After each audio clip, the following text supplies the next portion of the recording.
welcome back to the Most Valuable Player podcast. My name is B-Man. I'm here with Sosa. We're back again with another episode of the Most Valuable Player podcast. Yes. Boom. So how's your weekend, man?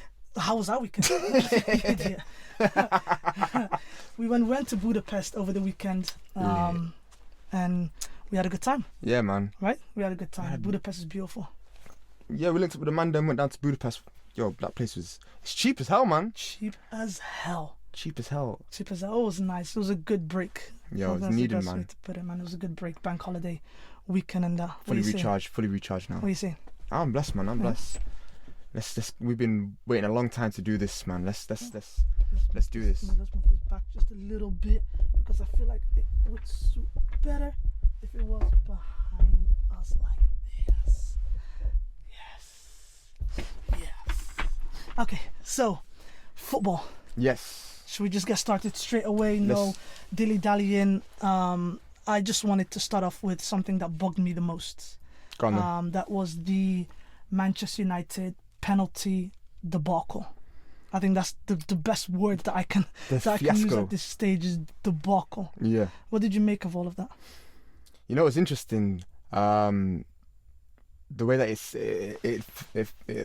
it played out, because there's not a registered penalty taker for Man United, is there? Or we don't seem to know who the main penalty taker is. And the fact that it changed between penalty takers from one game to the next, I don't want to say it's a red flag, but at the same time, it doesn't bode well for the guys who are making the orders. It doesn't. It's embarrassing that there is no clear command. Rashford took the first one, didn't he? Yeah, for he took the first one. Who's it against? Against Leicester. Against Leicester. Scored that. I took it from there.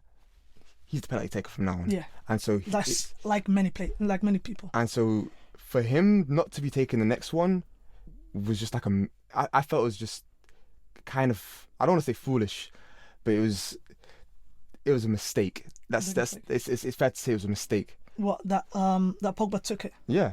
Okay. I didn't agree with that at all.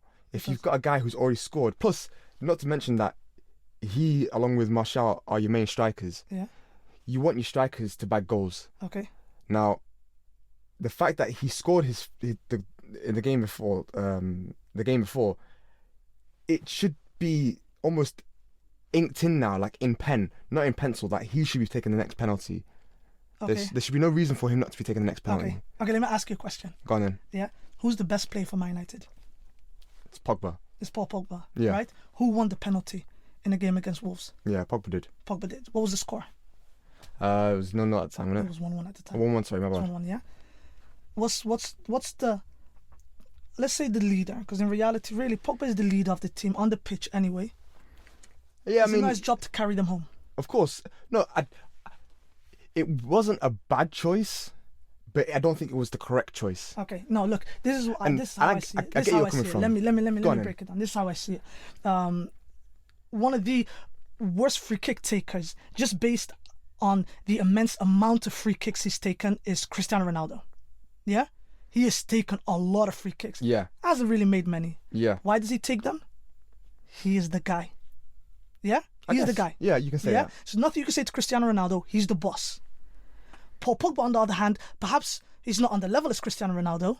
No, he's definitely not on the level of Cristiano Ronaldo. I was going to say, you try to put... Yeah, I'm not trying to do that. No, I'm not trying to do that. I'm just trying to give you similarities. Okay, yeah? I get the best player on the team has a right to override not all decisions. At the end of the day, there's a manager. And if the manager is strong enough, he can make sure that everyone is in line. I'll bet any money that this would have never happened with either Mourinho, Klopp, you name it. Yeah, Pep, it would have never happened. Yeah, but it did. My only bearing to is that because he won it and because it was 1-1 and because he wanted to be the guy that took them to the win, I don't mind it. You make some, you miss some. Rashford missed the next one. It doesn't matter. People miss them. Although, yes, Pogba misses most. Well, not most. He's missed quite a few.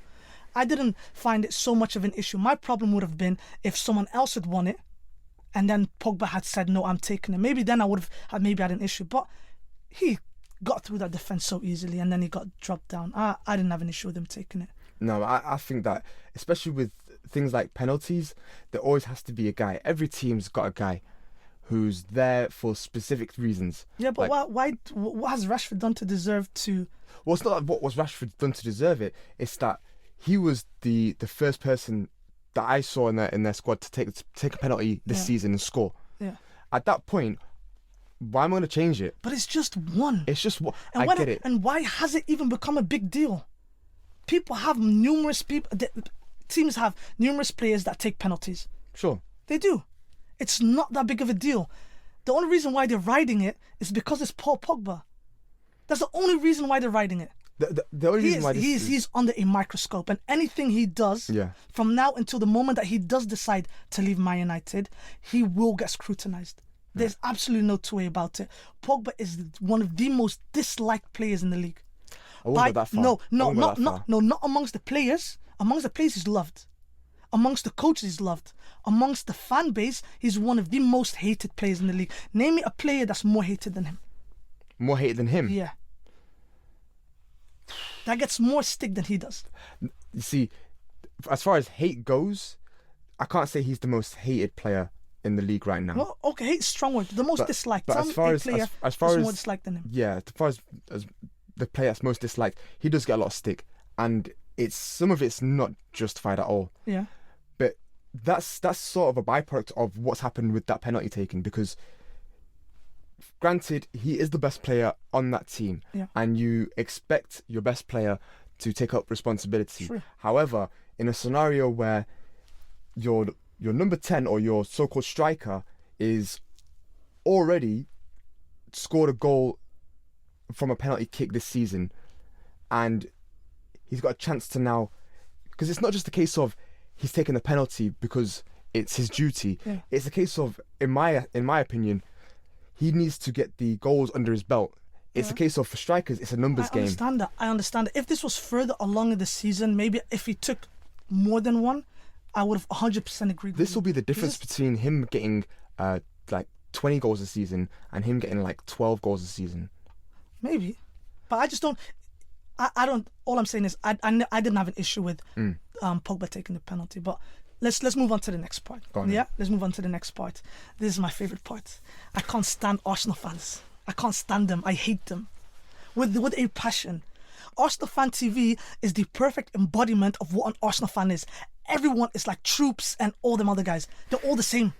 When they are in a good mood, they are high. We are the best. We signed Pepe. We're going to make difference. We're going to make noise.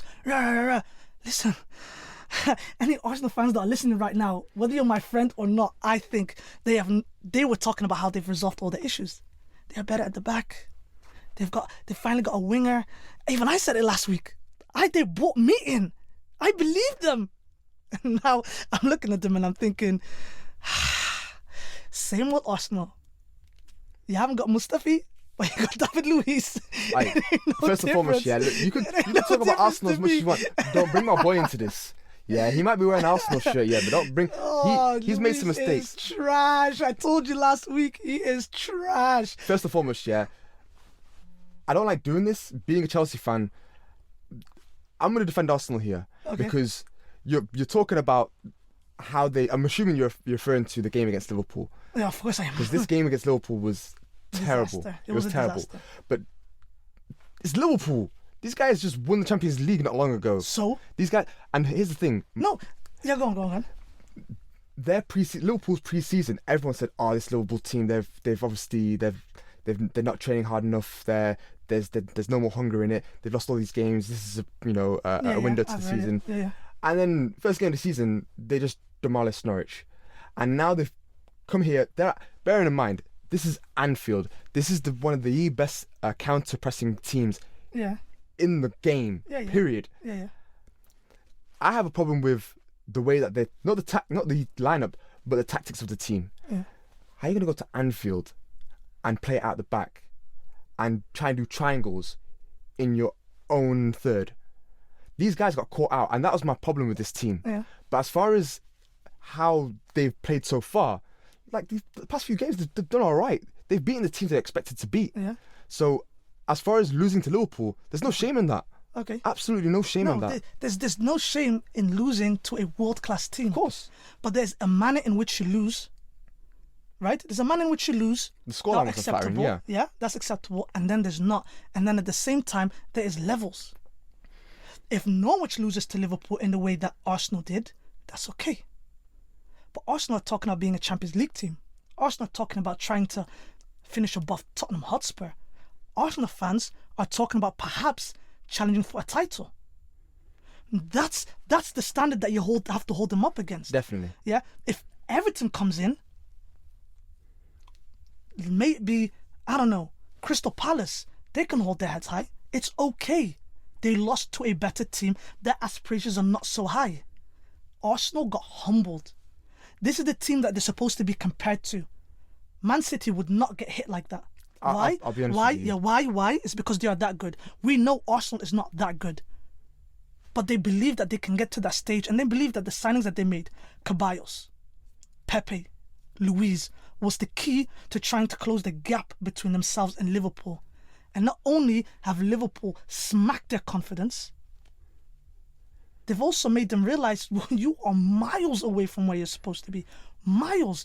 And what's even worse is that you have a manager that can't even stick to his own guns. That manager's been spanked by Klopp so hard. In his time, he has been spanked so hard. That surely, if you have a winning mentality, a winning thing going that includes Lacazette and Aubameyang, why on earth would you change from that? I understand that Liverpool is a strong team, but you're trying to tell me that Lacazette wouldn't have done a better job up front. 100%. Then But what is it that we are seeing that their manager's not seeing? like I said earlier, it's not just a case of the lineup was wrong. I don't mind the lineup that they had, but it was the way that they executed their plan. Because it's foolish to go to Anfield and expect to beat them at holding the ball. Which Liverpool have not lost at Anfield in about 2 years. You know how badly Arsenal got beat? Arsenal, they lost the most possession in the first half than they did any time last season in the first half of that game. Yeah. Which is like ridiculous. Yeah, because they try to hold on to a ball against a team that sticks themselves. They grind on you.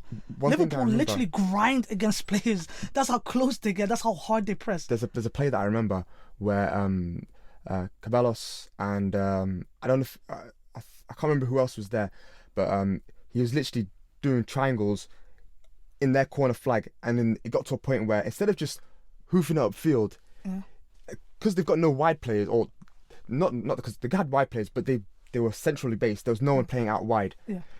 He had no choice but to kick it into the middle, and of all people, it just landed to Sadio Mane, and he just ends up hitting it wide.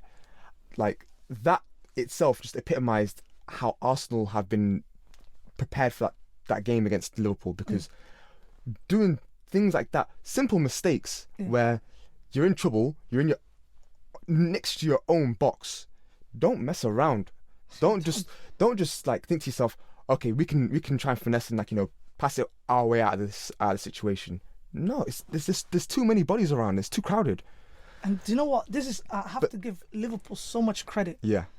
In the fact that one, they believe so much in Klopp's tactics that they've completely bought in. But it works. But as a manager, you are meant to stay up all night trying to figure out what you can do to stop this. It's not like Liverpool changed anything. This hyper press they've been playing for years now, right? And I know that Liverpool is just a class above. But even lesser teams know that you cannot be holding on to the ball. None of the lesser teams would dare hold on to the ball. And let's be honest, compared to Liverpool, Arsenal are a lesser team. I read somewhere on Twitter.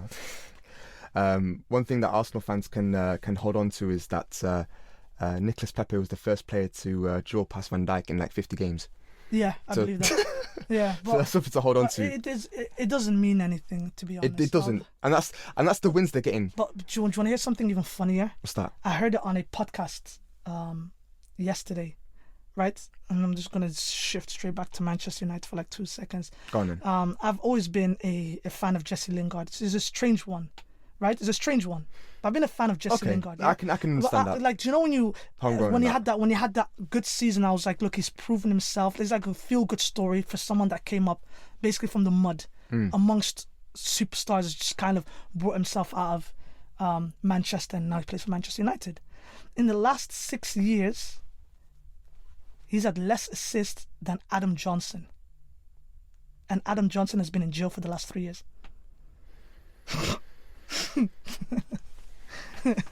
That's a funny one, isn't it? For the last 6 years, Adam Johnson has had more assists, and that guy spent the last 3 years in jail. Do me a favour. Don't mention that guy's name in this podcast again, fam. Please, just don't do it. Just don't do it. I'm just saying. Like, imagine. What? No, but that's how I used to defend him, and I'm over it. But that's just something weird, strange that I couldn't believe. I looked it up, and it's true. It's got less assists than Adam Johnson.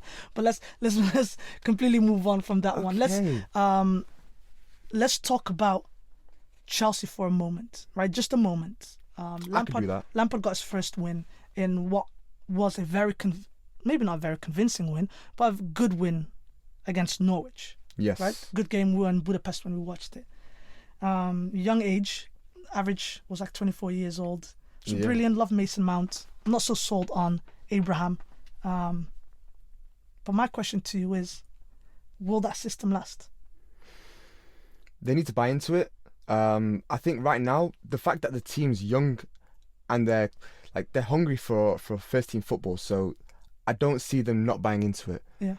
It's just a case of them being able to click defensively, because right now their attack, they're getting the chances, and they've obviously managed to score goals. However, no matter how many goals they've scored, they've always been conceding. True. And that's what they need to fix up. It seems that, I hate saying this, but Azpilicueta, even though he's a legendary player at the club now, he's reached that status, and he's, as far as I'm concerned, one of the best right backs that we've had for a long time. I think that he's lost that bit of pace, which is causing issues along that right hand side. And Emerson's been alright, but the main issue is the two centre backs right now. They're not experienced enough for me. Yeah. There needs to be one guy in the centre of the defence just barking commands at them. Even the keeper is so young that he doesn't hold sway over the defence. Yeah. And Azpilicueta is not a vocal guy.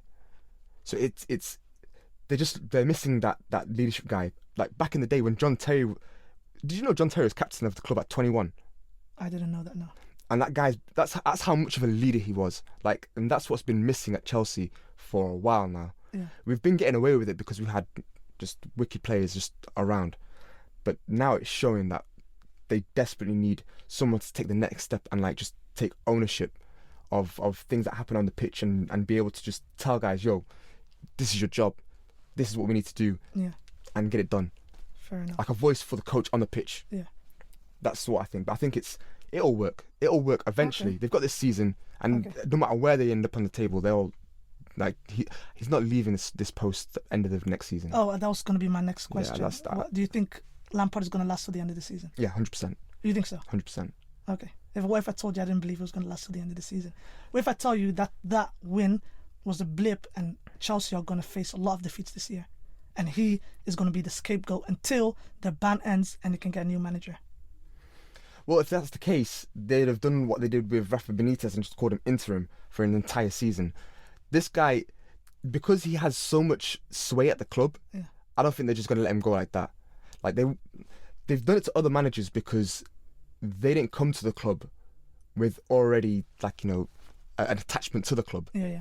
The only guy that had that was, actually there's two, was Jose in the second year round, but even then nothing could save him at that point. Yeah. And Gus Hiddink, but he's really, because he had 2 interim terms, he's one of the few managers that's coming into the club where he doesn't have to worry about getting sacked at the end of the season. Yeah. That's my belief. Okay. And I think that's alleviated some pressure, and the fact that there's a ban right now just allows him to just do whatever he wants. Yeah. When Abramovich is able to return and actually be at the club and take full time in dealing with club matters, and not just have to do it from a phone call like halfway around the world, then we'll be able to see what he can do. Why does he have to do over a phone call? Well, he's not. He's got issues with coming into the club because of Russia. Does he? Yeah, he's trying to get an Israeli passport. Really? Yeah. Okay, I didn't know that. Yeah, that's why you've not seen him at games. He's been missing for time. Oh God, yeah, I didn't know that. Yeah, that's why it feels like there's a bit of disconnect in the club. Yeah. That's why it feels like the club's not moving in the right direction. Fair enough.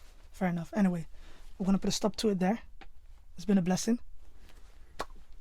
And guys, thanks so much for listening. We're gonna be back again next week. Thank you for listening. Please subscribe, like, share it with anyone that you can. We appreciate it. And then we're gonna be back again next week. Peace.